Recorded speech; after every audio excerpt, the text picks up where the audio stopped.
दशक पाचवा, समास दुसरा, गुरुलक्षण.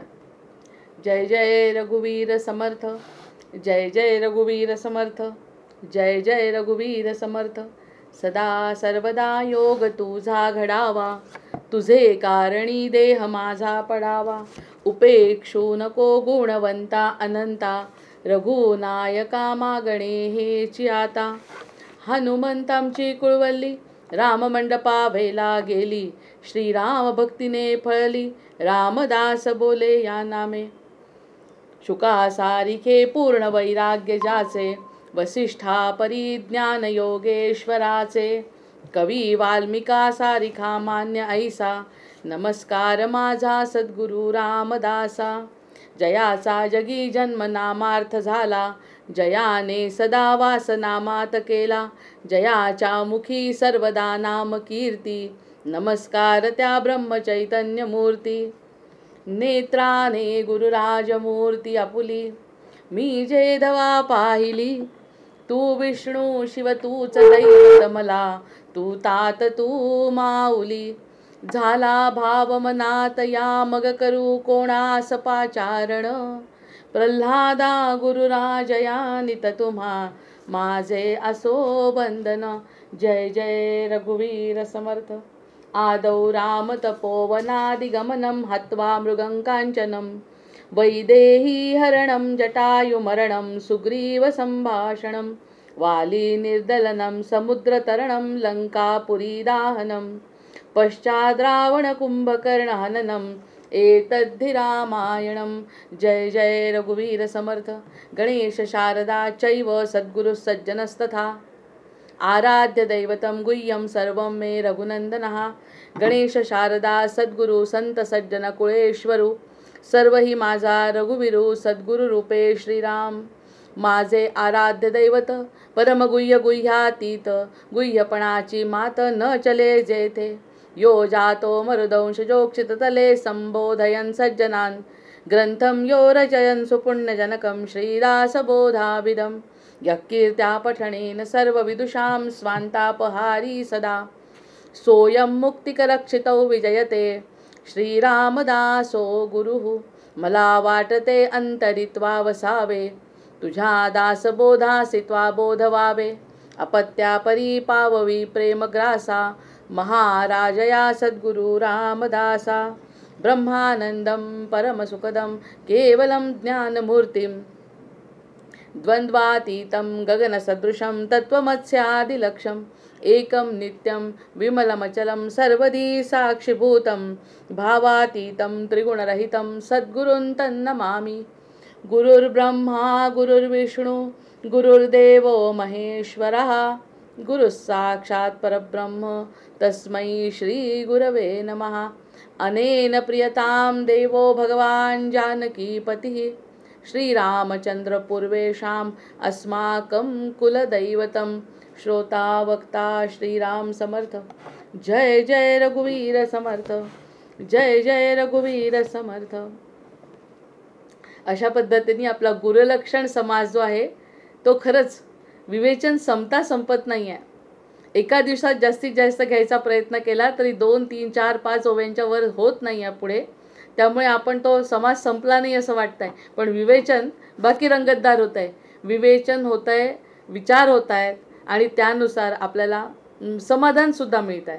त्यामुळे आपल्याला काही घाई नाही आणि जे काही होत आहे ते विवेचनात्मक आपण विचार जर केला आणि त्यानुसार जर कृती करायचा प्रयत्न केला तर ती समर्थांना अधिक आवडेल याची आपल्याला खात्री आहे. त्यामुळे समर्थांना अपेक्षित असलेल्याप्रमाणे जसं समर्थ बुद्धी देतील, जशी समर्थ संधी देतील त्याप्रमाणे आपलं विवेचन चाललं आहे आणि त्या विवेचनातून आपल्याला नक्कीच आनंद मिळतोय, हे बाकी सत्य आहे. आता मुख्य सद्गुरूंचं लक्षण सांगत असताना त्यांनी कितीतरी गोष्टी अशा सांगितल्या आहेत की ज्या करायला नको आहेत. जे गुरु म्हणून मानू शकतो पण आपण सद्गुरू त्यांना म्हणू शकत नाही. सद्गुरू म्हणजे अगदी अत्युच्च स्थान आहे. जीवाचं कल्याण करणारे सद्गुरू अगदी अत्युच्च स्थानावर विराजमान आहेत आणि त्यांनी जर एखादी गोष्ट ठरवली तर आत्मकल्याण जीवाचं होऊ शकतं. इथपर्यंत ते वरचे असल्यामुळे बाकी अन्य गोष्टी सगळ्या मिथ्या आहेत. जसं आपण ब्रह्म जीव आणि मायाबद्दल आपण बोललो, जेव्हा तेव्हा ब्रह्म, जीव आणि माया या तीनच गोष्टी अस्तित्वात आहे, चौथी गोष्ट अस्तित्वात नाही. सद्गुरू सुद्धा जीव या कॅटेगरीतच येतात आहे, फक्त त्यांची अवस्था वेगळी आहे आणि जीवाची अवस्था अतिशय दैन्यवाणी आणि अज्ञानात लडबडणारे अशी अवस्था आहे, पण जीवच आहे. मग जीवाची अवस्था ह्या शिवतत्व सांभाळणाऱ्या जीवाला माहिती आहे असे सद्गुरू दुसऱ्या कॅटेगरीत, म्हणजे ब्रह्म वेगळं ज्यांनी उत्पत्ती केली, ब्रह्म, माया आणि जीव, मग याच्या व्यतिरिक्त काहीच नाही. मग जीवा व्यतिरिक्त आणि ब्रह्मा व्यतिरिक्त उरलं काय?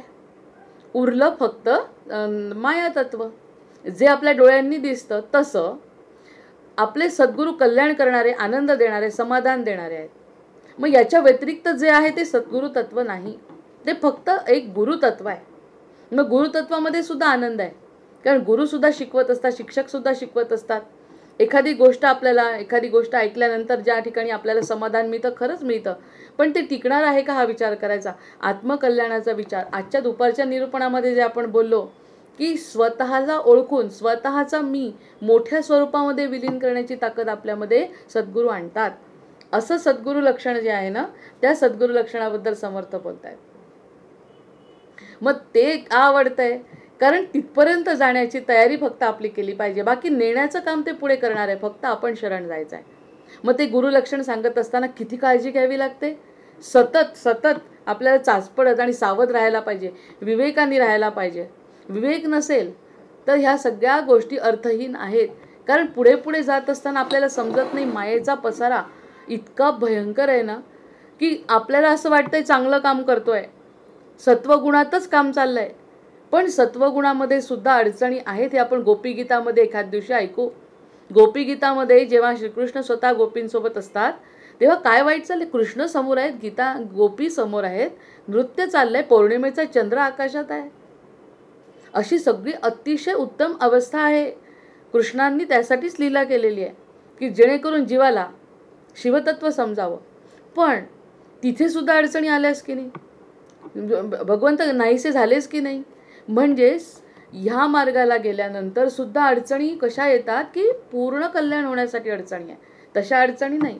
एकदा का आपण या मार्गाला लागलो, साधकत्व जे आहे त्या मार्गामध्ये लागल्यानंतर आनंदच असायला पाहिजे, पण पूर्ण टोकाला पोहोचण्यासाठी आपल्याला अर्धवट नाही राहायचं आहे. इकडून निघालं आणि तिकडे पोहोचलं नाही अशी अवस्था सद्गुरूंना मान्य नाही. त्यामुळे जर पुढे जायचं असेल तर तिथे काळजी घ्यायची आहे, अन्यथा आपला वाईट मार्ग नाही, अतिशय उत्तम मार्ग आपल्याला सापडला आहे, कारण समर्थांचा हात आपण धरला आहे. मग या सगळ्या गोष्टी आपल्याला मान्य आहेत म्हणूनच, पण पुढे जात असताना कोणत्या अडचणी आहेत आणि त्या ठिकाणी आपण सद्गुरू लक्षण सांगत असताना खरे सद्गुरू कोणते असं म्हणतात आहे. सद्गुरूंबद्दल बोलत नाही आहे, सद्गुरू खरे कोणते, जे जीवाला परमतत्वापर्यंत नेऊन सोडतात. या व्यतिरिक्त सगळी माया आहे. त्यासाठी पुन्हा एक उदाहरण देते की आपण सगळं संसार सोडला म्हणून जंगलात जर गेलो आणि जंगलात जायचा प्रयत्न केला, आधी करत होतो, बरेचदा असं वाटत होतं इथे समाधान नाही तर जंगलात समाधान असेल, पण तिथे जाऊन झोपडी बांधतो, तिथे जाऊन पाण्याची व्यवस्था करतो, नुसतं पाणी पिऊन शांत 2 दिवसानंतर पाणी पिऊ असं करत नाही, माठ घेतो. या सगळ्या गोष्टी करत असताना मग तिथे पुन्हा संसारच आला, फक्त या संसाराच्या ऐवजी जंगलातला संसार आला. हेही सोडा, हे तर मायेतलं झालं. या व्यतिरिक्त मठ स्थापन करतात, गुरु मठ स्थापन करतात. त्या मठामध्ये सुद्धा जर राजकारण करत असतील तर ते सद्गुरू असतील का? म्हणजे किती ठिकाणी अडथळे आहेत. पुढे जायचं असेल सत्वगुणातच आहोत, सगळे सत्वगुणी आहेत. आता यांचा रजोगुण आणि तमोगुण कमी झाला आहे आणि सत्वगुणातच आहोत, तरीसुद्धा सद्गुरू शोधत असताना कोणते सद्गुरू आहेत पुढे आणि आपण कुणाच्या मागे जातोय हे बघायला सांगतात समर्थ सांगतात, हे बघा, खरे सद्गुरू फार विरळे आहेत, कमी आहेत.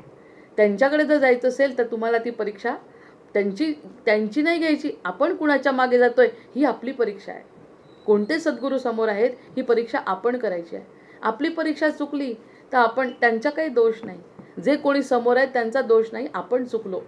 कोणत्या सद्गुरूंजवळ आपण थांबलो यासाठी आपण काल 45 ओव्यांवरती आपलं विवेचन झालेलं आहे. प्रत्येक वेळी वेगळा विषय मिळतोय, प्रत्येक वेळी वेगळ्या विषयांनी, प्रत्येक वेळी विवेक. आणि समर्थांना विवेक फार आवडतो. विवेक हा शब्द वैराग्यापेक्षाही विवेक जास्त आवडतो. वैराग्य आपोआप येतं विवेक आला की. विवेकाने जर एखादी गोष्ट केली ना, म्हणजे विवेकाने जर एखादी गोष्ट ठरवली की आपण शिकलो आणि त्यानंतर जर विचार शांतपणे केला, न विचार करता, तरुण रक्त काय विचार करतं, शिक्षण छान झालंय, सोडा देश, सोडा आईवडील आणि निघून जा. ठीक आहे, चांगलं आहे, त्यांची सुद्धा प्रगती होते, आईवडिलांना सुद्धा त्यात सन्मान वाढतो, प्रश्न तो नाही आहे. पण जर तो मुलगा विवेकाने आईवडिलांजवळ बसला आणि 4 लोकांचा जर चर्चा करून जर काही विषय ठरवला, तर दोघांच्या संमतीने झालेलं कार्य याला विवेक म्हणतात. जायला हरकत नाही. हनुमंतरायांनी तेच केलं. जायचं होतं, उड्डाण कोण करू शकणार आहे? उड्डाण हनुमंत करू शकणार आहे, ह्याची स्वतः जाणीव नाही, मोठ्यांनी जाणीव करून दिली. बरं, जाणीव झालं तर फटकन उडले का? नाही, सगळ्यांना सोबत घेतलं, सगळ्यांचे आशीर्वाद घेतले, याला विवेक म्हणतात. हा विवेक आहे. म्हणजे प्रत्येक ठिकाणी परमार्थ असो, स्वार्थ असो का आणखी संसार असो, प्रत्येक ठिकाणी विवेक पाहिजे हे आता आपल्याला समजायला लागलं. आणि मन असं हळवं होतं. कोणताही निर्णय घेत असताना एकट्याने घेण्यापेक्षा 4 लोकांच्या सल्ल्यानी, 4 लोकांच्या आशीर्वादानी, 4 लोकांच्या शुभेच्छांनी जे काम होईल ते एकट्याने होणार नाही. हनुमंतांना कळतं आपण कोण. हा विवेक सांगणारे समर्थ सद्गुरू, असे सद्गुरू पाहिजे. म्हणजे विवेकाने जर निर्णय घेतला तर माणसाचा पाय घसरणार नाही. इथे पाय घसरणे याचा अर्थ समजला असेल आता. इथे पाय घसरणे म्हणजे वाईट काहीच होणार नाही, पण प्रगती होणार नाही, आत्मसमाधान मिळणार नाही, आनंद मिळणार नाही, ज्यासाठी आपला जन्म आहे ते होणार नाही. एवढंच, वाईट काही घडणार नाही. एकदा का या मार्गात गुरु दिसले की वाईट काहीही होऊ शकत नाही. पण आणखी पुढे जायचं आहे ना आपल्याला. आमच्या शेजारी एक व्यक्ती होती. ती व्यक्ती म्हणजे असं म्हणू नये, पण माझा मुलगा सतत मेरिटच यायचा, म्हणजे कधीही त्याला कमी मार्क्स नाही. 90%, 91, 95, 98 असे मार्क्स मिळायचे. आणि ती व्यक्ती ना सारखी शेजारची, निकाल लागला, झाला का रे पास? इतकं वाईट वाटायचं. अरे पास काय म्हणताय? पास म्हणायचं आहे का याला? याला फक्त पास झाला तो हो म्हणायचा. इतका नाराज व्हायचा. आई फक्त मला पास झाला का विचारतात, मी पास होतो का फक्त?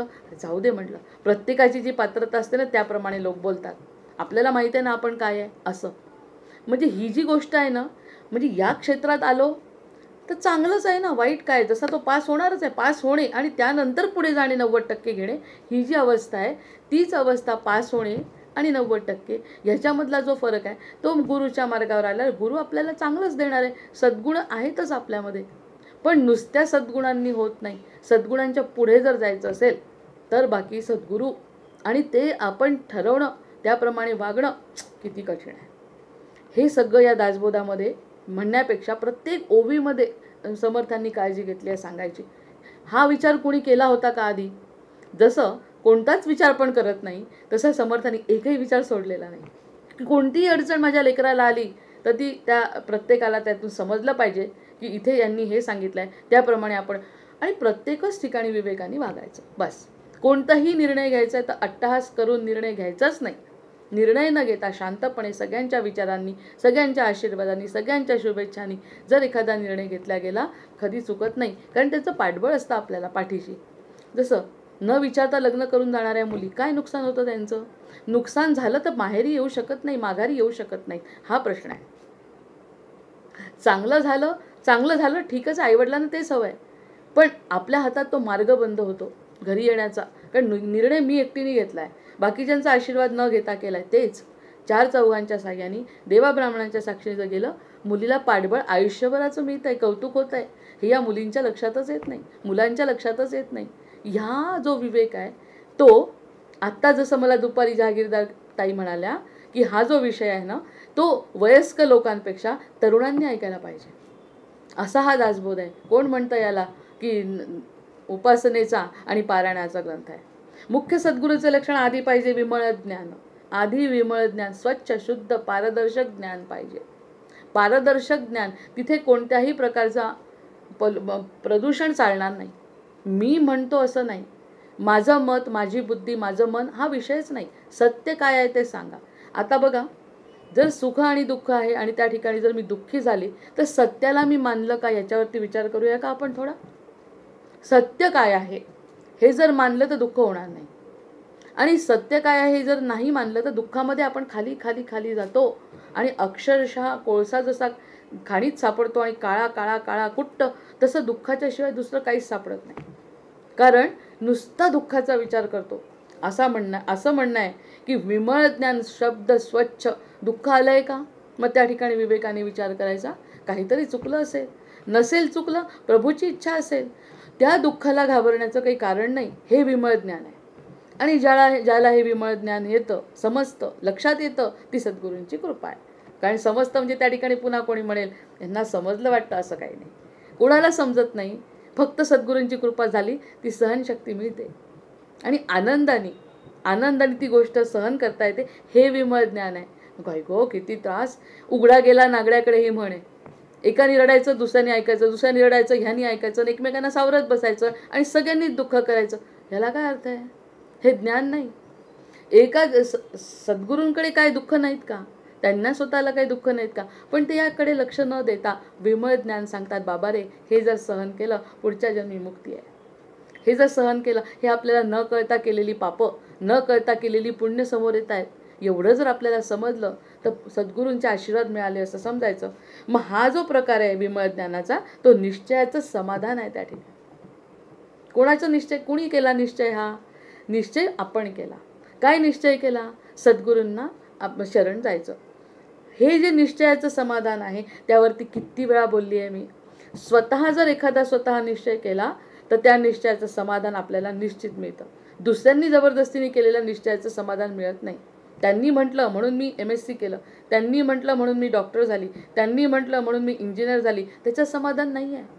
मला जे वाटतं ते जर मी केलं तर साध्या संसारामध्ये जर सुख आहे, तर या ठिकाणी मी स्वतः सद्गुरूंना निवडलं आहे. आणि या ठिकाणी मी निवडला का त्यांनी निवडला, हाही एक मोठा प्रश्न आहे.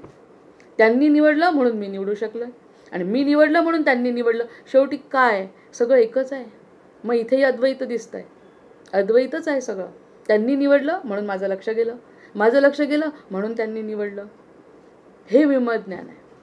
म्हणून लक्ष ठेवणे आवश्यक आहे. आणि हे जर व्हायचं असेल तर एकच गोष्ट करायची की माझ्यावर सद्गुरूंची कृपा झाली, हे रोज म्हणत राहायचं.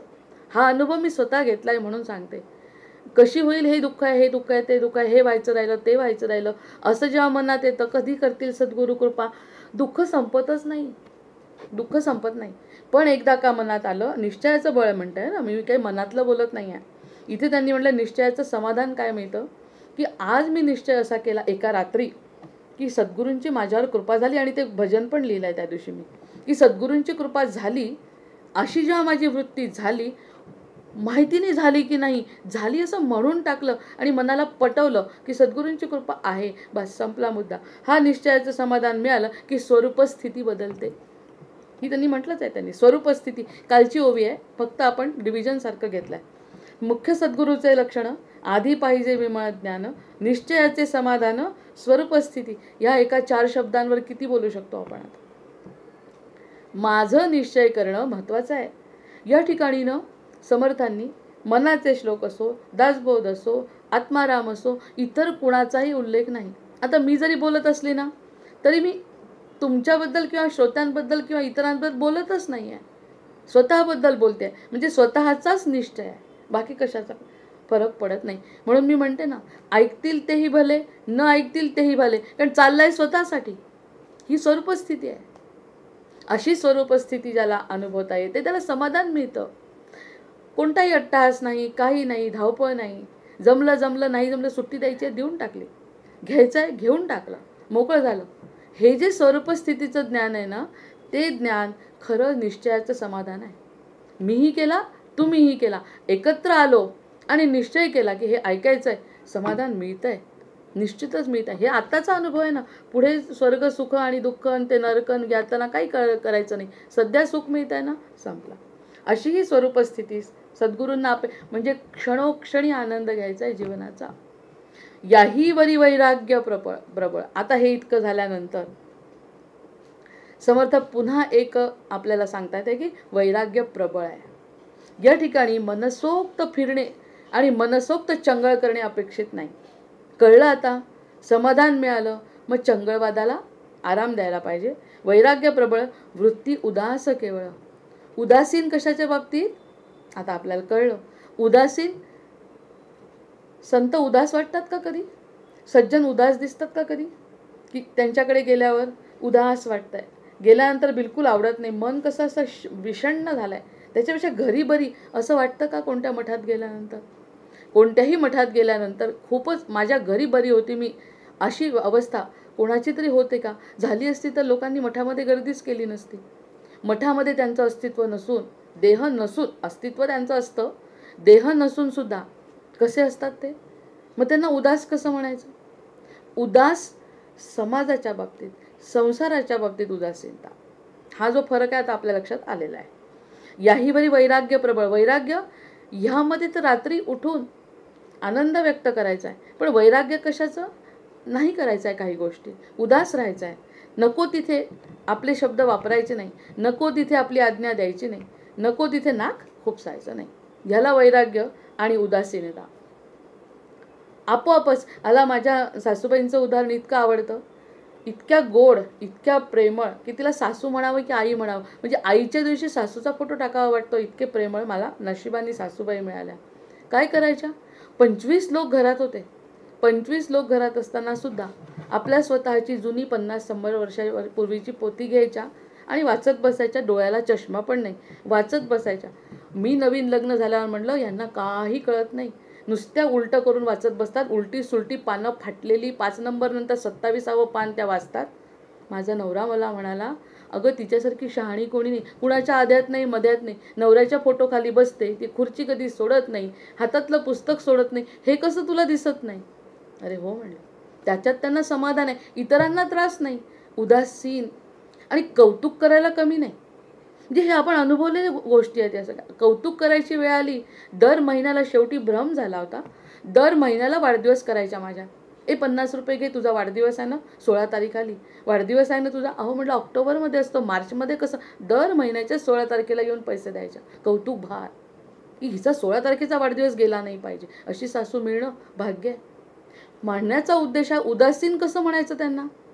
उदासीनता कौतुकात नाही, पण नाक खुपसण्यात उदासीन. उलटं पुस्तक घेऊन वाचत बसल्या, हे आपल्याला तरी जमेल का? इथे गीता आपण जगणारे लोक बघतो आणि आमच्या सासूबाई जेव्हा गेल्या, सगळे रडलेत. अशी व्यक्ती म्हणजे जिचा कुणाशीच संबंध नाही, अशी व्यक्ती गेल्यावर रडतायत. आणि जे मध्ये मध्ये करतात त्यांना म्हणतात बरं झालं गेला, बरं झालं ही व्यक्ती गेली. असे विचार जर करत असतील ते आता तरी आपल्याला कळायला पाहिजे की आपण बरं झालं गेली म्हणण्यापेक्षा वाईट वाटलं पाहिजे आपण गेल्यावर, किंवा आपण असण्याने सुद्धा समाधान मिळालं पाहिजे लोकांना, त्रास होण्यापेक्षा. ही उदासीन वृत्ती आहे, हा दासबोध आहे. अनुभव घेतलेली गोष्ट. त्याच्यानंतर दुसरे सुगीताकार आमचे नंदापुरे सर, त्यांच्याबद्दलही बोलायला पाहिजे. त्यांच्या घरी कुणीही जा, मग ते म्हणते मुद्दाम जावं. जोपर्यंत सर आहेत ना, त्यांनी एकदा तरी त्यांच्या घरी जावं. आश्रम आहे, आश्रम आहे, संसार, पण आश्रमात गेल्याचं भावना आहे. त्यांची जी मिसेस आहे ती वाढते ना जेवायला, असं वाटतं आपली आईच आहे दुसरी. 10 प्रकार करून ओटी भरून पाठवणार. घरामध्ये वातावरण असं की जसं काही आश्रमच आहे, घर वाटतच नाही. आणि आपण ज्या ठिकाणी जातो असं घर वाटलं तर आपण इतकं आनंदी होतो का? अजून त्या गोष्टीच्या आठवणीत ते म्हणतात मलाही तुमच्याकडे तसंच वाटलं. मी म्हटलं मलाही तुमच्याकडे तसंच वाटलं. हे जे वागणं आहे त्याला उदास म्हणायचं का वैरागी म्हणायचं? काय म्हणायचं? इतरांसाठी काहीतरी करण्याचं, आनंद देण्याचं जे घर आहे, ती वृत्ती आहे, ती समर्थांना अपेक्षित आहे. याही वरी वैराग्य प्रबळ, वृत्ती उदास केवळ. मायबाई म्हटलं डोळ्यात पाणी येत आहे. मायबाईंची तब्येत कशी आहे? पाहिलं तर सुगीताकार बाहेर बसलेले, त्यांची खोली, त्यांचं सगळं ठरलेलं लेखन वाचन टापटीप, घरात लक्ष नाही. जेवली का म्हणायला पुढे येणार. तू जेवली की नाही आलेली? अजून 4 दिवस ये. जेवण झाल्यावर सगळी कामं सोड, माझ्याशी गप्पा करायला वर आणि गीतेचं ज्ञान देत आहे. द्यायला बसला ना देव तर हात आपले खरंच कमी पडतात. हे वैरागी म्हणायचं यांना? देण्याला तयार आहेत ना हे लोक. हे लोक द्यायला तयार आहेत, घ्यायला आपण तयार पाहिजे फक्त. आणि असे आपल्याला मिळाले तर भाग्य, तिथून भाग्य उदयाला आलंय माझं. भाग्योदय जो म्हणतात तो हा आहे. देणारा तयार आहे, घ्यायला तयार पाहिजे फक्त आपण. रात्री 3 तास म्हणे कुणाशी बोलत नाहीत, एवढे तुझ्याशी बोलतात, हे म्हणलं माझं भाग्य. कुठून तरी वरतून ऋणानुबंध जुळून आले आणि सर माझ्याशी गीतेवर बोलतायत, जीवनावर बोलतायत. कोणत्याही प्रकारची विचित्र चर्चा कुणाच्याही बद्दल केली नाही. 10 लोकात राहणारा व्यक्ती. त्यांचं आयुष्य खरंच गीता म्हणजे काय हे ते जगलेत. त्यांनी सुगीता जी लिहिली ना, ती साधी गोष्ट नाही. मग याला आपण काय म्हणू? वैराग्य.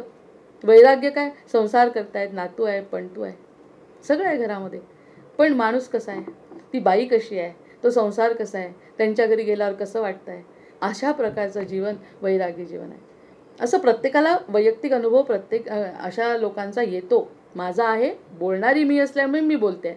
अन्यथा असे अनुभव आपण द्यायला पाहिजे इतरांना, की आपल्या घरी येऊन सुख मिळालं पाहिजे. यावरी वैराग्य प्रबळ वृत्ती उतास केवळ विशेष आचारे निर्मळ. निर्मळ असा आचार बघितला आहे आपण. जुन्या लोकांचे निर्मळ आचार कौतुकाने बघणार. स्वयंपाकघरात माणूस न येणारा लेकीचं कौतुक करतो अशी लोक आपण बघितले, की घरी स्वयंपाकघरात पाय न ठेवलेला पण काय जेवली हे त्याला कळत असणारा माणूस आहे. असा निर्मळ आचार असणारा व्यक्ती स्वधर्माविषयी, तो त्याचा स्वधर्माविषयी अगदी जागृत आहे. मग त्याला आपण उदास कसं म्हणणार? उदास आहे, बसला आहे, खिन्न आहे, गाणं म्हणावं वाटतंय. तुमच्या घरी आल्यावर ह्याची मूर्ती आहे, विठ्ठलाची मूर्ती, स्वतःहून भजनं म्हणावी वाटतात आहे. आणि याला काही देवभोळा आणि भक्तीचा असं म्हणणार नाही कोणी, की देवाची भक्ती, पूजा, अर्चा, सोहळं, ओळं, प्रसाद असं काहीच नाही. वागत असताना दुसऱ्या आत्म्याला शांती मिळावी असं वागणं असेल तर त्याला म्हणायचं विमळ ज्ञानाचा अधिकारी. तो विमळ ज्ञान आहे, कारण स्वतःही हुशार आहे, स्वतःही शांत आहे, इतरांनाही शांती प्रदान करतो आहे. एवढी सोपी गोष्ट आहे ही? अजिबात नाही. हे समर्थांना अपेक्षित आहे.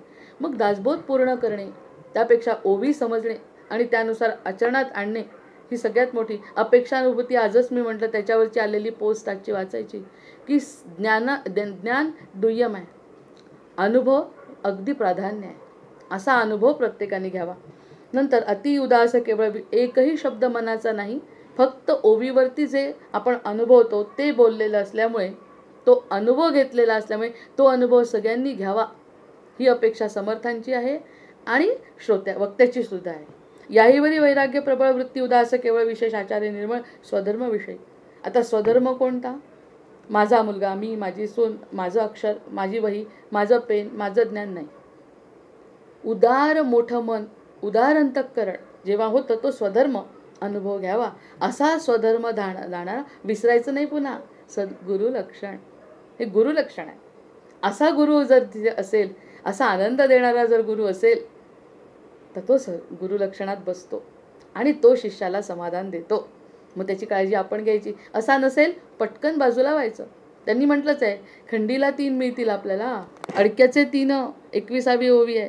शिष्यासन लावेती साधन, न करविती इंद्रिय दमन, ऐसे गुरु अडक्याचे 3, मिळाले तरी त्याजावे श्रीराम. असे गुरु जर मिळाले त्यांना त्याजावे, सरळ त्याजावे म्हणतात. सद्गुणातच आहेत. असे कितीतरी आश्रम आहेत की जे ठिकाणी लुटारूपणा चालतो, मानसिक, आर्थिक, शारीरिक, बौद्धिक सर्व प्रकारचा लुटारूपणाचा सोडून द्या. अडक्याचे 3 दिसले, सोडून द्या त्यांना. नंतर हे झालं. आता इथे थांबले ते कशाबद्दल? वैराग्याबद्दल. वृत्ती उदास. आता उदास वृत्ती आपल्याला छान समजली. प्रत्येक जण याच्यावरती अगदी 20 पानं लिहू शकेल. उदास वृत्ती कशाची, वैराग्य काय आहे हे आपण समजलं. आता त्यावरती आता आणखी पुढे चालले समर्थ. आता पुढे म्हणजे काय असणार पुढे? आता यावरी अध्यात्म श्रवण. असं अध्यात्म श्रवण करणे, असं अध्यात्म जे गुरुलक्षणांमध्ये बसतंय पूर्णपणे, ज्या ठिकाणी शिष्याला अनुभूती येते, ज्या ठिकाणी शिष्य तृप्त होत आहे, ज्या ठिकाणी शिष्याला वाटतंय की जन्माचं सार्थक झालं, माझ्या जन्माचं सार्थक समाधान मला मिळालं, असं अध्यात्म लक्षण, अध्यात्म श्रवण करायचं. ते जेव्हा बोलतात, एखादे जे संत बोलतात त्यांचं बोलणं म्हणजे महावाक्य आहे, ते श्रवण करायचं. ते श्रवण करायचं, हरिकथा निरूपण करायचं. हे झाल्यानंतर हरिकथेचं गोड गोड मग त्या ठिकाणी अध्यात्म बाजूला ठेवायचं आणि हरीची गोष्टी सांगायच्या. आमची नात अक्षरशः 3 वर्ष नुकती बोलायला लागली तर कालियामर्दनची गोष्ट सांगायची.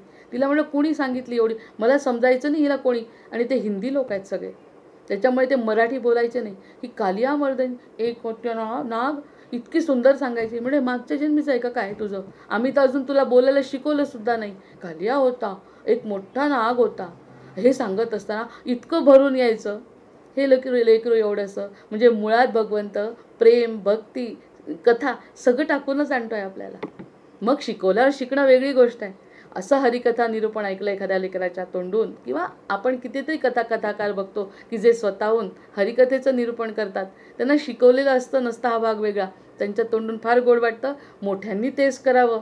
जसं व्यासांना शांती मिळाली हरिकथेमुळे, अन्यथा त्यांना शांती नव्हती. इतके ज्ञानी, इतके 18 पुराणांचे लेखक, जे त्यांनी जे लिहिलं ते जगात नाही असं एकही नाही. सगळं ज्ञान उष्ट आहे व्यासांचं, हे माहिती आपल्याला.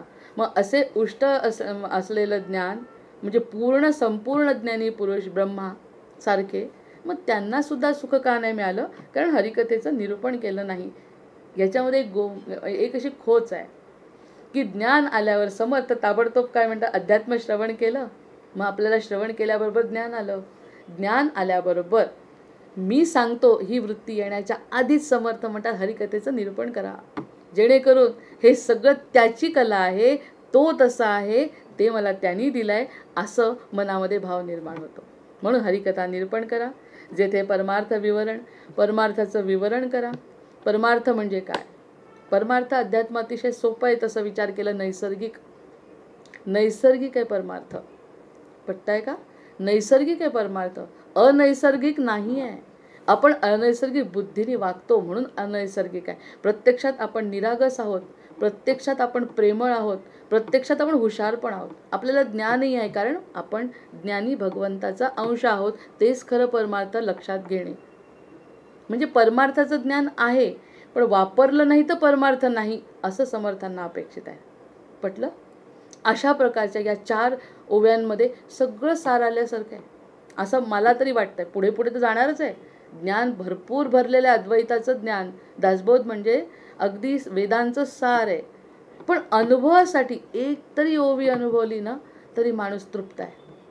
जेथे याही वरी अध्यात्म श्रवण हरिकथा निरूपण, जेथे परमार्थ विवरण निरंतराला ते ज्ञानराज प्रभू फार महत्त्व देतात.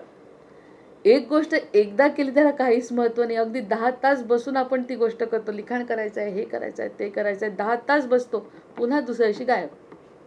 सातत्य नसतं कोणत्या गोष्टी. सातत्याने करायला पाहिजे. अगदी एकच माळ करायला सांगतात सद्गुरू. 13, 15, 1 कोटी, 10 कोटी, 13 कोटी नंतरचा भाग आहे. एक माळ तरी होते का बघा. गोंदवलेकर महाराजांची गोष्ट आहे.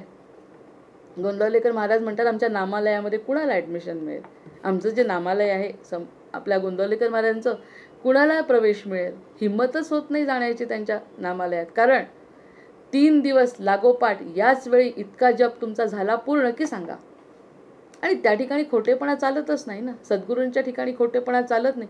कुणीही पूर्ण होत नाही. त्याच्यामुळे 10 लोकांनी नावं दिले तर एखादा कुठेतरी तर नामालयापर्यंत पोहोचतो. नामालयात बरं, फक्त म्हणजे नामाच्या सागरात तर अजून डुबायचंच आहे, पण नामालय हा जो त्यांचा समूह आहे त्यामध्ये जाण्यासाठी सुद्धा कष्ट लागतात, सातत्य लागतं, निरंतरता लागते. हा अनुभव आहे. मी सुद्धा अजून त्यात नाव दिलं नाही. मी सुद्धा म्हणजे मी काही विशेष नाहीच आहे, देऊ शकत नाही, कारण सातत्याने करा म्हणतात ते. तुम्हाला 3 महिने सातत्याने ती वेळ तुमच्या मनाने ठरवा. सकाळी 6, संध्याकाळी 6, रात्री 6, रात्री 12, एकदा ठरवा. त्या ठिकाणी जेवढ्या तुम्ही ठरवल्या स्वतःच ठरवा, तेवढ्या माळा करा. 3 महिने पूर्ण झाले की 3 महिन्यानंतर आमच्या नामालयात तुम्ही नाव द्या. मग पुढचं तुम्ही काय करायचं ते मी ठरवतो. पण होत नाही. कारण एखादी अडचण अशी येते की त्यावेळी आपलं राहतं की पुन्हा तो 3 महिन्याचा स्पॅन 2दा प्रयत्न करून झाला नाही आहे, 2-3दा. तसा जपमाळा आमची 15-15 माळा होतील, 20 माळा होतील, 100 माळा होतील एक दिवसाच्या, पण निरंतरता येत नाही, सातत्य येत नाही. हा एक खूपच महत्त्वाचा प्रश्न आहे अध्यात्मामध्ये. बघा तुम्ही, जेव्हा आपण 1 जानेवारीला प्रयत्न करतो, 1 जानेवारीला खूप काही गोष्टी ठरवतो, त्या सातत्याने पूर्ण होतात का बघा. डायरी लिहायचं ठरवतो, नाही होत. ह्याच्यावरती भर आहे समर्थांचा, सातत्य. मग या ठिकाणी त्यांनी म्हटलं आहे की निरंतर परमार्थ विवरण करत राहायचं. 1 दिवस केलं, 2 दिवस केलं, 4 वर्षांनी सुद्धा जर ती व्यक्ती तसंच करत असेल तर सातत्य आहे. अन्यथा 1 वर्षापूर्वी चांगलं निरूपण करत होते, चर्चा करत होती, भगवंताबद्दल बोलत होती ती व्यक्ती, नंतर 2 वर्षांनी आपली संसारामध्ये रमली असेल तर निरंतरता नाही. मरेपर्यंत, आता जसं भीष्मांनी केलं तसं मरेपर्यंत निरंतर सातत्याने जे ठरवलं ते ठरवलं असं जो करत असेल तो गुरुलक्षणांमध्ये बसला. गोंदवलेकर महाराजांचं म्हणजे आत्ताचं जे उदाहरण आहे ते तर अक्षरशः आठवलं की काटा येतो. अरे आपण हे पण नाही करू शकत, इतक्या गोष्टी करतो. त्यांनी एक गोष्ट आपल्याला करायला सांगितली, होत नाही निरंतरता, मग कमी पडतोच ना आपण. असे सद्गुरू असतात. जेथे सारासार विचार, पण तिथे मग पुन्हा सारासार विचार आपण करू शकतो. की बाकीचं चांगलं चाललं आहे ना, समाधान मिळतं आहे ना, त्या ठिकाणी सातत्य आपण करू शकत नाही, पण त्यांच्याच प्रयत्नांनी आणि त्यांच्याच आशीर्वादांनी आपण वागतोय ना, हा सारासार विचार आपण प्रत्येक वेळी करायला पाहिजे. तेथे होय जगोद्धार, त्या ठिकाणी जगाचा उद्धार होतो. नवविधा भक्तीचा आधार, प्रत्येक गोष्टीला नवविधा भक्ती, या ज्या नवविधा भक्तीबद्दल आपण बोललो, नवभक्तीचा प्रकार सांगितला, त्यातली शेवटचे आत्मनिवेदन आहे. आत्मनिवेदनामध्ये क्षमा मागितली, देवाची, स्वतःची, सगळ्यांची क्षमा मागून झाल्यानंतर तुम्ही म्हणाल तसं हा जो नवविधा भक्तीचा आधार घेतला, हा जनांना आधार आहे. सगळ्या जनांचा आधार ही नवविधा भक्ती, सारासार विचार आणि त्याप्रमाणे जगदोद्धार, जगाचा उद्धार होतोय, नुसता एकाचा तर नाहीच. मग या एका चांगल्यानी आपण म्हणतो, करोना जेव्हा आला, करोना किती एका ठिकाणी लागला, एक विषाणू तर 1000 पटीने तो वाढतोय. मग वाईटाला जास्त जरा बळ असतं, हे तर आपण कलियुगामध्ये बघतो. वाईटाला बळ जास्त असतं, चांगल्याला बळ कमी पडतं, कारण आपलाच विश्वास डळमळतो. पण चांगलासुद्धा वाढू शकतो, ह्यावरती विश्वास ठेवला तर मग आपल्याला भक्तीचा आधार मिळून बहुत जनांचा उद्धार होतो. एक चांगला एकाने अनेक चांगले होऊ शकतात. किती मोठा विचार आहे समर्थांचा या ठिकाणी. म्हणून नवविधा भजन, जेथे प्रतिष्ठले साधन. आपण काही ठरवायचं नाही, सद्गुरूंच्या घरी गेलं ना की आपोआप. आता आपण माणिकनगरला गेलो, 9 वारांची 9 भजनं इतकी गोड आहेत, इतकी गोड आहेत की माणूस थकतच नाही, अजिबात 7 दिवस थकवा नाही. घरामध्ये आपण इतका वेळ बसू शकतो का? नाही. तिथे गेलो, 7 वारांची 7 भजनं न ऐकलेली सुद्धा त्यांची एकदा का सुरू झाली म्हणजे आपल्याला विशेष काय करावं लागलं. जसं आपल्याला इथून नागपूरला जायचं आहे, पायी जायचं म्हटलं तर किती कठीण आहे. तेच जर गाडीमध्ये बसलो तर आपण 3 तासात, म्हणजे इथून नाही अमरावतीहून पोचायचं म्हणून 3 तासच लक्षात येतात, 3 तासात आम्ही नागपूरला चाललं जायचो. तेच जर आपण पायी अशी वारी वगैरे म्हटलं किती वेळ लागतो. तसं घरीच्या 9 वारांची भजनं, 7 वारांची भजनं करण्यापेक्षा सद्गुरूंच्या घरी गेलो, तिथे त्यांची ती परंपरा असतेच. त्या परंपरेमध्ये माणूस अगदी लीन होऊन, स्वतःला काहीही करावं लागत नाही. बोललं नाही तरी चालतं, भजन म्हटलं नाही तरी चालतं, ते करत राहतात. त्याच्यासोबत आपण आनंद घेत राहतो. किती सुविधा आहे ही, सद्गुरूंची सुविधा किती आहे. इतकी सुविधा तिथे असताना आपण घरात अट्टहास करतो. मी एक सोमवारचं म्हणते, मी मंगळवारचं म्हणते, मी बुधवारचं म्हणते. किती त्रास होतो कर्ण आणि अर्जुनाची जी गोष्ट सांगितली तसा.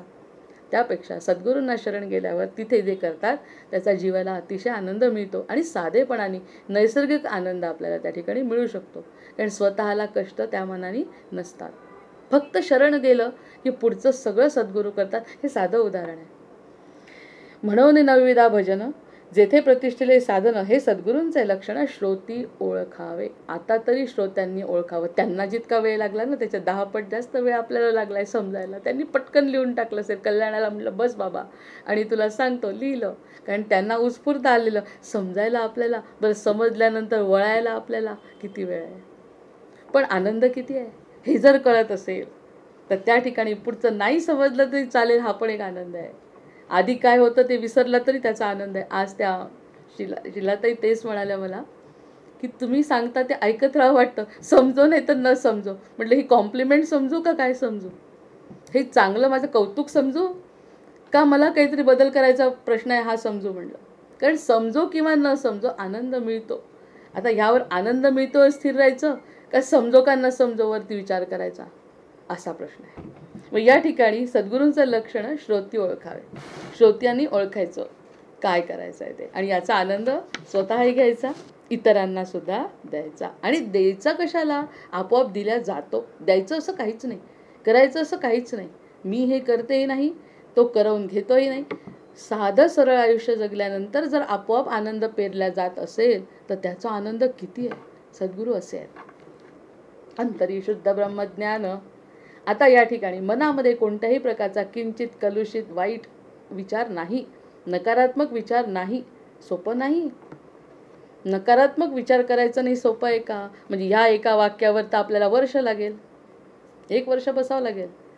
जेव्हापर्यंत ते नकारात्मक विचार थांबतील, यांची बरोबरी, त्यांची बरोबरी, यांची तुलना, त्यांची तुलना, माझी कमतरता, त्यांची जास्तीचेपणा, हे सगळं चालूच राहणार आहे. म्हणून शरणच चाललं जायचं सरळ. आतमध्ये शुद्ध ब्रह्मज्ञान आहे ते खूप छान आहे. माझ्यासारखी भाग्यवान मी आहे, माझ्यावरती सद्गुरूंची कृपा झाली आहे. 3 गोष्टींमध्ये संपवायचं आहे, सगळं संपवूनच टाकायचं. कारण ते संपणारं नाहीच आहे पुढचं. पाहतो म्हटलं तर संपतच नाही. कितीही कोणीही म्हणा, अगदी मठातले लोक जरी म्हटलं तरी ते संपत नसतं राजकारण. त्यामुळे आंतरी शुद्ध ब्रह्मज्ञान, आतमध्ये शांत. जसं कुंती, अगं का रडते, अगं का रडते, अरे रडणार नाही का, माझी मुलं गेली, माझ्या मुलांना धक्का लागला, मी रडणार नाही का, पण आतून मला माहिती आहे की माझा कृष्ण सखा आहे, तो काही वाईट करणार. हे अंतरी शुद्ध ब्रह्मज्ञान, बाहेरचं काही होऊ द्या, अशी अवस्था करणे. अशी अवस्था कोण करून देतं? सद्गुरू करून देतात. बाह्य निष्ठेचे भजन आणि बाह्य निष्ठा दिसली पाहिजे. मी त्या दिवशी ते जे उदाहरण मला आवडलं नाही ते पुन्हा पुन्हा सांगते. एक जी व्यक्ती आहे ती सारखी काही करायची गरज नाही, काही भजन करायची गरज नाही, काही करायचं नाही, चिडचिड केली तरी चालते, जसं केलं तरी चालतं. असं कसं चालतं? बाह्य निष्ठेचं भजन पाहिजे. म्हणजे आजूबाजूचं सगळं वातावरण जर तो सज्जन असेल तर सगळीकडून त्याची सज्जनता दिसली पाहिजे, त्याचे सद्गुण दिसले पाहिजे, त्याचं पवित्रता दिसली पाहिजे, त्याची पारदर्शकता दिसली पाहिजे, त्याची निरागसता दिसली पाहिजे, त्याचं शुद्ध ज्ञान दिसलं पाहिजे. कंपल्सरी आहे. नाही तर काय होतं आपण बघितलं कितीतरी मठांमध्ये, फक्त बोलण्यापुरतं ज्ञान आणि नंतर काय आहे?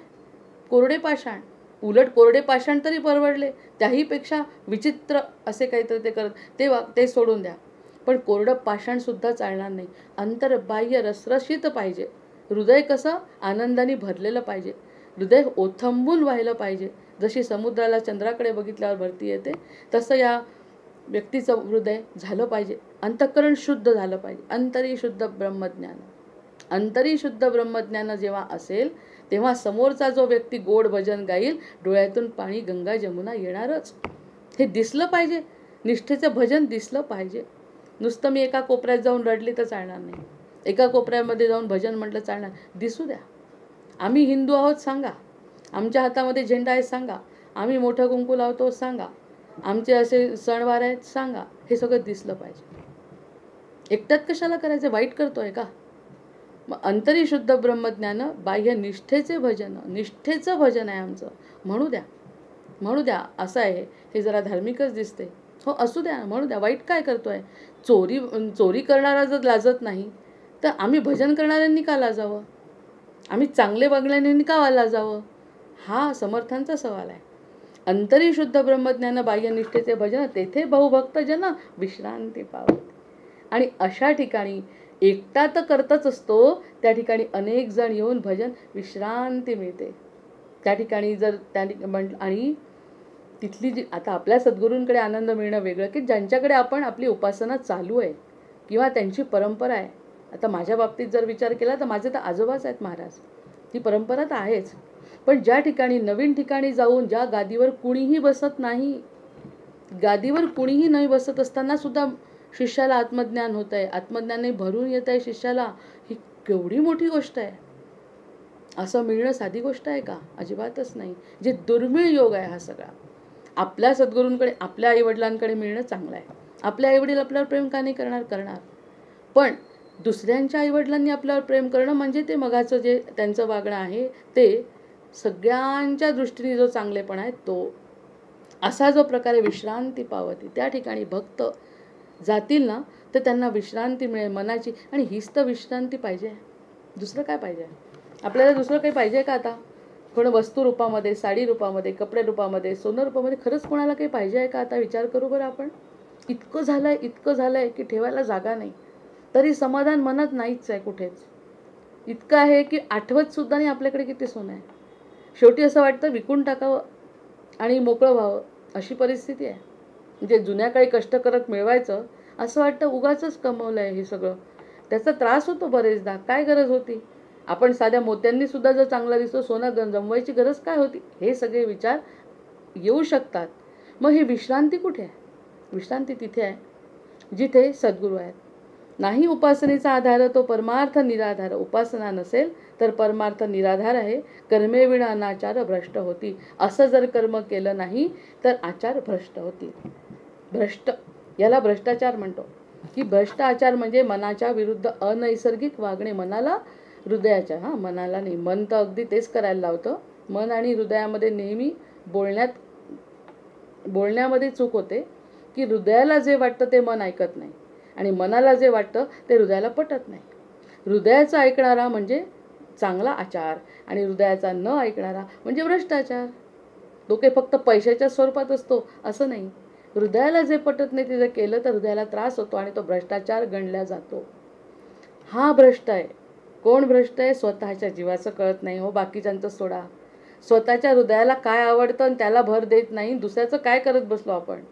स्वतःच्या हृदयाला जे आवडत नाही ते करायचं नाही. स्वतःच्या हृदयाला जे आवडतं ते करायचं. हा आचार जर आपण केला तर इतरांनाही त्याचा आनंद आहे. खूप गोष्टी बोलण्यासारख्या याच्यामध्ये आणि याचा अर्थ सगळ्यांना आता कळला आहे. म्हणून ज्ञान, वैराग्य आणि भजन. ज्ञानही पाहिजे, मग वैराग्य पाहिजे आणि भजन पाहिजे. जसं व्यासांची अवस्था झाली तशी व्यासांची अवस्था झाली ही चांगल्यासाठी झाली. आपली का नाही व्हायला पाहिजे? कारण की सतत काळजी घेतात समर्थ की ज्ञान मिळाल्यानंतर अहंकाराची शक्यता खूप आहे. ज्ञानाचा अहंकार होणार नाही. इतरांपेक्षा मला जास्त कळतं हा ज्ञानाचा अहंकार आहे. वैराग्य पाहिजे त्याच्यासोबत. वैराग्य नसेल तर ज्ञान काही फायद्याचं नाही आणि भजनही पाहिजे त्याच्यासोबत. नुसतं उदास नाही बसायचं आहे. वैराग्य ज्ञान मिळालं उदास बसला असं भक्त चालणार नाही. भजन कर. भजन करत असताना आनंद घे. हे सगळं अपेक्षित आहे. 3 गोष्टी एकत्र आहे. ज्ञान मिळवलं, वैराग्यामध्ये राहिला आणि तिसरी गोष्ट भजन करतो. स्वधर्म कर्म आणि साधन, कथा निरूपण श्रवण मनन, नीती न्याय मर्यादा. रामचरित्र आहे. आदौ राम तपोवनादिगमन हत्वा मृगंकांचनम. असं जर रामाचं चरित्र गातो तर न्याय पाहिजे, नीती पाहिजे, मर्यादा पाहिजे. नीतीमध्ये राहिलं पाहिजे, न्यायाने वागलं पाहिजे, मर्यादेत असलं पाहिजे. या तिन्ही गोष्टी जर भक्तांनी केल्या नाही तर त्याला स्वतःच्या मनाची शांती थोडी महत्त्वाची आहे लोकांना. हा शांत आहे म्हणजे व्यभिचार करेल, इतरांना कुठे फायदा आहे त्याचा. जे तुमच्या मनाने वागत असताना नीती न्याय मर्यादेचं वागणं अपेक्षित आहे. हे काही सांगायलाच नको आहे आता. हे वेगळं अशी सांगण्याची गरजच नाही आहे. नीती न्याय मर्यादा कथा निरूपण श्रवण मनन. काही शब्द कठीण नाही आहेत. मराठी आहे साधं. पण किती वेळ लागतोय विचारायला, विचार करायला, असं माझं म्हणणं आहे. भराभर वाचून संपवण्यासारखा हा ग्रंथ नाही. यामध्ये एक उणे असे. आता समर्थ म्हणतात यात एक उणे असे, तेणे ते विलक्षण दिसे, म्हणून सर्वही विलसे सद्गुरूपासी. इतकं सगळं करत असताना एक गुण आहे. एकच तर गुण महत्त्वाचं आहे. आम्हाला इंग्लिशमध्ये पोएम होती अशी की ज्या ठिकाणी सॅटिस्फॅक्शन म्हणजे समाधान जे आहे भगवंतांनी स्वतःजवळ ठेवलं. सगळं तुम्हाला दिलं, सगळं दिलं. आई दिली, वडील दिले, खजिना दिला, सोनं दिलं, घर दिलं, दार दिलं, बुद्धी दिली, मन दिलं, सगळं शरीर दिलं, सगळं दिलं आपल्याला. काय नाही दिलं? आज दुपारचं जे आपलं निरूपण आहे ते त्याच्यावरच आहे की आपल्याला त्याची जाणीव नाही. फक्त घबाड दिलंय आपल्याला. समर्थ याला शब्दाला नरदेहाला घबाड म्हणतात. सगळं दिलं पण एक गोष्ट, समाधान स्वतःजवळ ठेवलं. माझ्याकडे आल्याशिवाय तुला समाधान नाही. माझ्याकडे आला तर समाधान आहे, अन्यथा तू किती फिरणं, कितीही योनीमध्ये फिर, किती 84 लक्ष योनीमध्ये फिर, या देशातून नुसतं त्या देशात जाऊनच समाधान नाही, 84 योनीत फिरला तरी समाधान नाही. ते समाधान फक्त माझ्याजवळ आहे. त्यासाठी तुम्हाला ज्ञान, वैराग्य, भजन, स्वधर्म कर्म, साधन, कथा निरूपण श्रवण मनन, नीती न्याय मर्यादेने वागावं लागेल. ह्या अटी आहेत आणि या सगळ्या अटी आपले सद्गुरू पूर्ण करतात. सद्गुरूंना शरण गेलं की हे आपोआप त्याच्या मागे घेत आहे. यामध्ये एक उणे असे म्हणजे यामध्ये कशामध्ये? यामध्ये म्हणजे या सगळ्या गोष्टींमध्ये, संसारामध्ये, मायेमध्ये एक उण आहे आणि तेच तर महत्त्वाचं आहे. याला अर्थ मायेमध्ये लिहून टाकायचं. यामध्ये म्हणजे मायेमध्ये, यामध्ये म्हणजे माया. या मायेमध्ये एक उणा ठेवलाय. माया, मायाधीश. माया आणि मायाधीश. माया वेगळी आणि मायाधीश वेगळा. मग मायेमध्ये उणं काय आहे? मायाधीश. आणि त्या ठिकाणी लक्ष्मी जेव्हा विष्णूचे पाय दाबते तेव्हा साहजिकच माया मायाधीशाची होते. त्याशिवाय समाधान नाही. हे चित्रामधून बघतो ना आपण. यामध्ये एक उणे असे, तेणे ते विलक्षण दिसे. तेच तर विलक्षण आहे. आपल्याला तेच नको आहे का? तेच तर पाहिजे आहे. आणि संतांना आणि भक्तांना ते मिळतं, इतरांना ते मिळूच शकत नाही. ते नाहीच आहे. समाजामध्ये, संसारामध्ये, मायेमध्ये ते नाही. मायेमध्ये लक्ष्मी प्रसन्न झाली तरी किती पैसा देईल ना, म्हणे कुबेर आणा. आता एक नवीन आलाय की लक्ष्मी आणत असाल ना, त्यांना हे समजत नाही की लक्ष्मी आणल्यावर विष्णू आणावा. नाही, लक्ष्मी आणल्यावर ते कुबेर आणा म्हणतात. कुबेर काय करतो? लक्ष्मी जी आलेली आहे आपल्या घरात ती स्थिर ठेवायचं काम कर. अगदी बरोबर आहे. मग गोवर्धन लीला करायचं काय काम पडलं होतं कृष्णांना? कृष्णांनी गोवर्धनाची लीला का केली? मग इंद्र जर सगळीकडे आनंदी करत होता सगळ्यांना, गोवर्धन लीला का केली? अरे बाबा, त्यांच्याकडे कोणत्याच देवतेकडे जाऊ नको, मी आहे ना. मग ते स्थिर ठेवण्यापेक्षा मी बघ काय करतो ते तुझ्या जीवनामध्ये, हा फरक आहे गोवर्धन लीला समजण्यासाठी. मग हे कुबेर आणला, कुबेर वाईट आहे का? नाही. लक्ष्मी वाईट आहे का? अजिबातच नाही. लक्ष्मीमुळे तर समाधान आहे. पण लक्ष्मी आणल्यावर म्हणतात ताबडतोब कुबेराची मूर्ती आणा. तो लाफिंग बुद्ध आणतात ना, बुद्ध पौर्णिमेचं म्हटलंय लाफिंग. कशासाठी आणा? की जी आलेली लक्ष्मी स्थिर, त्याच्यावर जातच नाही बुद्धी. मायेतच मायेत. लक्ष्मी आली, ठेवली, शिल्लक ठेवली. काय करतो ठेवून शिल्लक? 1-1 लाख रुपये उशीखाली सापडतात लोकांच्या मेल्यावर. काय करतो? गेला का घेऊन? कुबेरही असला सोबत तरी ते जे धन आहे ते इथेच राहणार आहे. मग त्यामुळे त्यांनी म्हटलंय की यामध्ये एक उण आहे. हां, हे उण आहे. मग उण हेच आहे की तो नेऊ शकतच नाही, ते विलक्षण आहे. ते समजायला पाहिजे ना. ते सद्गुरू सांगतात. म्हणून सर्व ही विलसे सद्गुरूपास. हे सगळं सद्गुरूंच्या जवळ आहे. माया सोडून द्या आणि सद्गुरूंच्या पायी माया सोडून द्या. पुन्हा तोच विषय सोडून द्या म्हणजे मनातून विचार काढा. सद्गुरू काय देतात त्याचा विचार करा. आपोआप सगळ्या गोष्टी जीवनामध्ये घडतात. मग ते सगळं विलक्षण असं काहीतरी आपल्याला सद्गुरूंच्या पायी मिळतं. ही 54वी ओवी झाली आज. नाही, 53वी. यामध्ये एक उणे असे तेणे ते एकही ओवी आता नाही समजली असं नाही राहिलं ना का. 4 ओव्या पुन्हा वाचते. अंतरी शुद्ध ब्रह्मज्ञान, बाह्य निष्ठेचे भजन, तेथे बहुभक्तजन विश्रांती पावती श्रीराम. नाही उपासनेचा आधार, तो परमार्थ निराधार, कर्मे विण अनाचार, भ्रष्ट होती श्रीराम. म्हणून ज्ञान वैराग्य भजन, स्वधर्म कर्म आणि साधन, कथा निरूपण श्रवण मनन, नीती न्याय मर्यादा श्रीराम. यामध्ये एक उणे असे तेणे ते विलक्षण दिसे, म्हणून सर्व ही विलसे सद्गुरूपासी श्रीराम. आता याच्यामध्ये काही अडचण नाही. तो बहुतांचं पाळण करता. हे फक्त एकट्याला करतो का? एकच जीव आहे, एकच तुकाराम महाराज, एकच ज्ञानेश्वर. फक्त त्यांची पूर्ण परंपरा सांभाळतो तो वारकरी लोकांची. विठू माझा लेकुरवाळा, शब्दांचा अर्थ पहा ना. एकच आहे का? एखादा असतो, वडील असतील, वडिलांजवळ किती पैसा आहे, 2-4 मुलं आहेत. 4 मुलं आहेत, त्याला एखाद्याला छान नोकरीला लावून दिलं तर वडील काय म्हणतात, माझी आता सगळी ताकद संपली, तू त्या बाकीच्यांचा भार घे आता शिल्लक. कारण काय की माझी आता ताकद जेवढी होती ती सगळी तुझ्यावरती लावली. कारण गरिबी असायची आधी, आजकालचे वडील नाही. आताही तशी मर्यादा आहे, सगळ्यांना पुरेल असं इतकं नसतं. आणि एकाला लावलं, दुसऱ्याने काय करायचं? दुसऱ्याने पहिल्याकडे जायचं, मुलाकडे.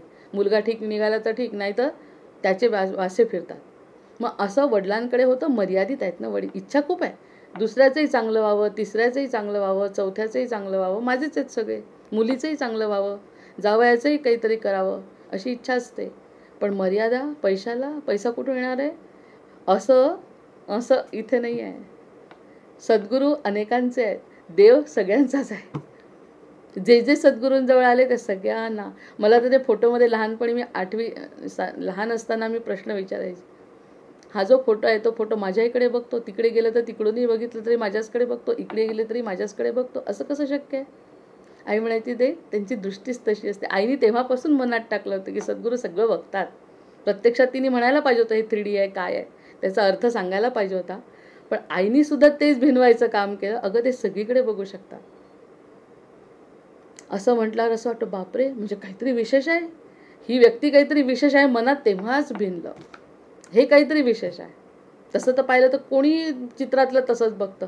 पण मनात जर शंका आली, त्याला पुरेसं उत्तर जर मिळालं तर माणूस प्रगल्भ होतो. म्हणून तर म्हणतो ना, पॅरेंटिंग महत्त्वाचं आहे. आईवडिलांनी काय सांगितलं पाहिजे हे खूप महत्त्वाचं आहे. यामध्ये उणे एक काय होतं, संसारामध्ये उणे काय होतं की सुख नाही, समाधान नाही, आनंद नाही आणि आत्मकल्याण नाही, हे उणं होतं. पण ते विलक्षण दिसतं सद्गुरूंच्या पायी. ते सगळं विलक्षण दिसतं सद्गुरूंच्याकडे गेला आणि तो बहुतांचा पालन करताय. कारण जन्म त्यांनी दिला आहे. आपल्याही वडिलांनी जन्म दिला, पण मर्यादा आहेत ना, एकाबद्दलच करू शकतात तसं नाही. त्याचं पूर्ण आहे, तो पूर्णावतार आहे आणि तो सगळ्यांचं भलं करू शकतो, तेवढा समर्थ आहे. किती मोठी गोष्ट आहे ही. म्हणजे आपले वडीलच तर किती चांगले, आपली आईच तर किती चांगली आहे, पण ह्याच्यापेक्षा हे चांगले आहेत कारण की तो अमर्याद आहे. फक्त तिथे जाण्याची गरज आहे. आपण जात नाही तर म्हणून तो प्रश्न आहे. मग तो बहुतांचा पाळणा करता त्यास बहुतांची असे चिंता. माहिती होतं का आपल्याला हे? त्यास बहुतांची असे चिंता, त्याला चिंता आहे असं माहिती होतं का आपल्याला? आपल्याला तर इतका दोष, इतकं वाईट बोलतो संतांबद्दल, काय ह्याच्याबद्दल, देवाबद्दल, त्यांनी काय माझं वाईट केलं, काय याचं घोडं मारलं म्हणून त्यांनी माझ्या जीवनात हे संकट आणलं, असे विचार आहे त्याच्यावर. प्रत्यक्षात तो तुमचं चिंता करतो म्हणतात. ही वृत्ती बदलते सद्गुरूंजवळ. तो म्हणतो तो इतरांची चिंता करतोय. ही गोष्ट किती नवीन कळली आपल्याला. म्हणजे आपल्याला आधीच कळली, असं सांगायचं की हे नवीन कळलं आपल्याला की तो चिंता करतो आपली. आपण तर दोष, शिव्या, शाप. आमच्या इथे एक लेले म्हणून होते, घरामध्ये देव नको म्हणे आम्हाला. म्हणजे तुम्ही नाही ठेवला म्हणून काय देव राहणार नाही?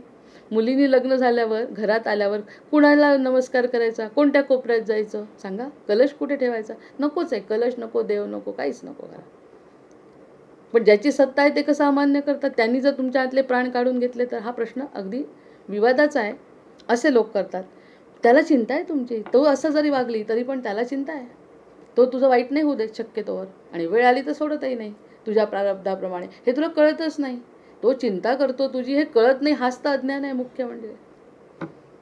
असे कितीतरी लोक आहेत नास्तिक, त्याचं अस्तित्व मानत नाही. एका क्षणात पृथ्वीला हलवू शकतो, तुझं घर पाडू शकतो, भूकंप करू शकतो, काय नाही करू शकत. आता विचार करा, काहीही देव करू शकतो, पण करतो का? चिंता आहे आपली चिंता आहे म्हणून आपण स्थिर आहे. एवढा आज तर दुपारचं निरूपण नरदेहावर आहे. हे सगळं आपल्याला दिलंय. तो चिंता करतो आपली. नाना साधने समर्था सद्गुरूपाशी. खूप साधन आहेत त्यांच्याजवळ, आणि वेगवेगळी. मी जर म्हटलं मला की जप जमत नाही, चालेल. वेगवेगळ्या साधनांनी वेगवेगळी परीक्षा घेत कल्याण करूनच देतात. आपली आई नाही तसं करत. आई आपल्याला शिक्षा करते. हे जमत नाही, अरे तुला लग्नानंतर हे करावंच लागणार आहे, हे करावंच लागेल म्हणून शिक्षा करते. आवडो न आवडो ते करावं लागतं. सद्गुरूंजवळ आवडो न आवडोचा प्रश्न नाही. तुम्ही जसं म्हणाल तसं, तुम्हाला जसं आवडतं तसं मी करतो, त्याच्यातून तुम्हाला समाधान देतो. एवढी मोठी सूट कोणत्या क्षेत्रात आणि कधी मिळाली कुणाला? असा अनुभव आहे बरं, स्वतःचा अनुभव आहे की काहीही करा, तो आपल्याला क्षमा करतो, उलट पुढे नेतो, आनंद देतो, आणि शाश्वत टिकणारा आनंद देतो. हे जर आपल्याला कळलं तर गुरुलक्षण समजलं असं म्हणायला काही हरकत नाही. इथे थांबते. 2 ओळ. साधने विण परमार्थ प्रतिष्ठे, तो मागुता सवेचं भ्रष्टे, त्या कारणे दुरित दष्टे महानुभाव श्रीराम. आचार उपासना सोडिती, ते भ्रष्ट भक्त दिसती, जळोतयांची महती कोण पुसे श्रीराम. कर्म उपासनेचा अभाव, तेथे भकादेसी झाला ठाव, तो कानकोंडा समुदाव, प्रपंची हसती श्रीराम. नीच यातीचा गुरु, तोही कानकोंडा विचारू, ब्रह्मसभेस जैसा चोरू तैसा दडे श्रीराम. ब्रह्मसभे देखता, त्याचे तीर्थ नये घेता, अथवा प्रसाद सेविता प्राश्चित पडे. हे थोडे ऑर्थोडॉक्स आहे या ठिकाणी समर्थ. ऑर्थोडॉक्स म्हणजे जुन्या मतांचे आहे या ठिकाणी. हे थोडंसं 2-4 ओव्या आपण जरा झटपट संपवू द्या, कारण ते थोडंसं जुन्या पद्धतीचं आणि न पटणाऱ्या गोष्टी जुन्या काळच्या आहेत. त्यावरती थोडा विश्राम करू आणि पुढच्या 61 ओव्यापासून सुरुवात करू. जय जय रघुवीर समर्थ. जय जय रघुवीर समर्थ.